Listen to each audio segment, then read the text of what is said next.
سن 2 ہجری میں حضور اقدس صلی اللہ علیہ وآلہ وسلم عمرہ کے ارادہ سے مکہ تشریف لے جا رہے تھے۔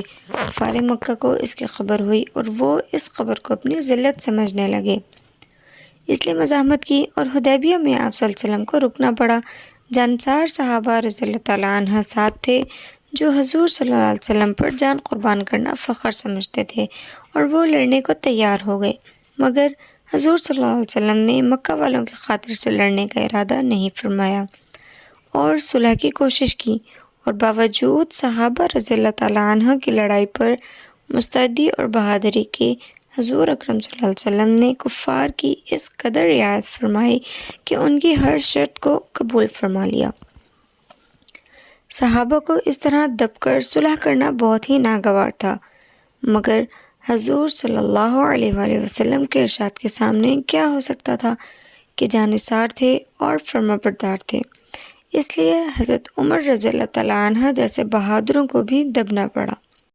صلح میں جو شرطیں طے ہوئیں ان شرطوں میں سے ایک شرط یہ بھی تھی کہ کافروں میں سے جو شخص اسلام لائے اور ہجرت کرے مسلمان اس کو مکہ واپس کر دیں گے، اور مسلمانوں میں سے خدا نخواستہ اگر کوئی شخص مرتد ہو کر چلا آئے تو وہ واپس نہ کیا جائے۔ صلح نامہ ابھی تک پورا لکھا بھی نہیں گیا تھا کہ حضرت ابو جندل ایک صحابی تھے جو اسلام لانے کی وجہ سے طرح طرح کی تکلیفیں برداشت کر رہے تھے اور زنجیروں میں بندھے تھے۔ اسی حالت میں گرتے پڑتے مسلمانوں کے لشکر میں اس امید پر پہنچے کہ ان لوگوں کی حمایت میں جا کر اس مصیبت سے چھٹکارا پاؤں گا۔ ان کے باپ سہیل نے جو اس صلح نامہ میں کفار کی طرف سے وکیل تھے اور اس وقت تک مسلمان نہیں ہوئے تھے، فتح مکہ میں مسلمان ہوئے۔ انہوں نے صاحبزادے کے منہ پر تمانچہ مارا اور واپس لے جانے پر اصرار کیا۔ حضور نے ارشاد فرمایا کہ ابھی صلح نامہ مرتب بھی نہیں ہوا، اس لیے ابھی پابندی کس بات کی، مگر انہوں نے اصرار کیا۔ پھر حضور صلی اللہ علیہ وآلہ وسلم نے فرمایا کہ ایک آدمی مجھے مانگا ہی دے دو، مگر وہ لوگ ضد پر تھے، نہ مانے۔ ابو جندل نے مسلمانوں کو پکار کر فریاد بھی کی کہ میں مسلمان ہو کر آیا اور کتنی مصیبتیں اٹھا چکا، اب واپس کیا جا رہا ہوں۔ اس وقت مسلمانوں کے دل پر جو گزر رہی ہوگی اللہ ہی کو معلوم ہے۔ حضور نے تسلی فرمائی اور صبر کرنے کا حکم دیا اور فرمایا کہ ان قریب ہفتہ لشا نہ ہو تمہارے لیے راستہ نکالیں گے۔ صلح نامہ کے مکمل ہو جانے کے بعد ایک دوسرے صحابی ابو بصیر رضی اللہ تعالیٰ عنہ بھی مسلمان ہو کر مدینہ منورہ پہنچے۔ کفار نے ان کو واپس بلانے کے لیے 2 آدمی بھیجے۔ حضور اقدس صلی اللہ علیہ وآلہ وسلم نے حسب وعدہ واپس فرما دیا۔ ابو بصیر نے عرض بھی کی کہ یا رسول اللہ، میں مسلمان ہو کر آیا، آپ مجھے کفار کے پنجہ میں پھر بھیجتے ہیں۔ آپ صلی اللہ علیہ وآلہ وسلم نے ان سے بھی صبر کرنے کو ارشاد فرمایا اور فرمایا کہ انشاءاللہ عنقریب تمہارے واسطے راستہ کھلے گا۔ یہ صحابی ان دونوں کافروں کے ساتھ واپس ہوئے۔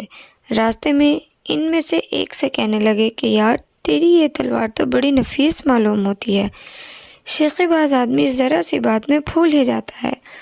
وہ نیام سے تلوار نکال کر کہنے لگا کہ ہاں میں نے بہت سے لوگوں پر اس کا تجربہ کیا، یہ کہہ کر تلوار ان کے حوالے کر دی۔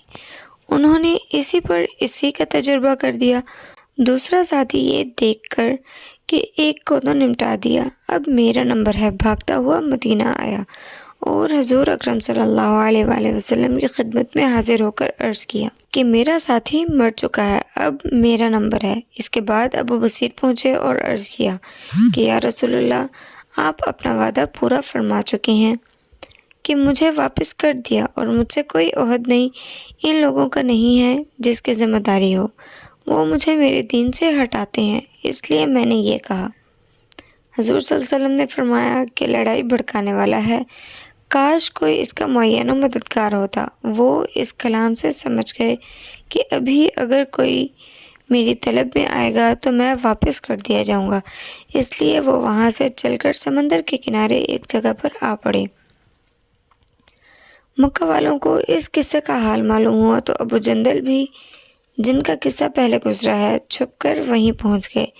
اسی طرح جو شخص مسلمان ہوتا وہ ان کے ساتھ جا ملتا۔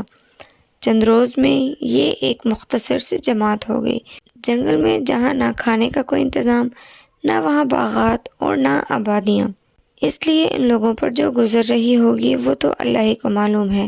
مگر جن ظالموں کے ظلم سے پریشان ہو کر یہ لوگ بھاگتے تھے، ان کا ناطقہ بند کر دیا۔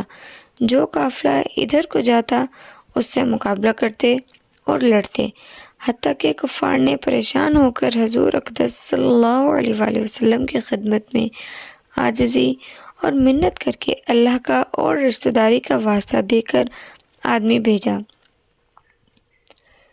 کہ اس بے سری جماعت کو اپنے پاس بلا لیں کہ یہ معاہدہ میں تو داخل ہو جائیں اور ہمارے لیے آنے جانے کا راستہ کھلے۔ لکھا ہے کہ حضور اقدس صلی اللہ علیہ وسلم کا اجازت نامہ جب ان حضرات کے پاس پہنچا تو ابو بصیر رضی اللہ تعالیٰ عنہ مرض الموت میں گرفتار تھے۔ حضور اقدس صلی اللہ علیہ وآلہ وسلم کا والا نامہ ہاتھ میں تھا کہ اسی حالت میں انتقال فرما گئے۔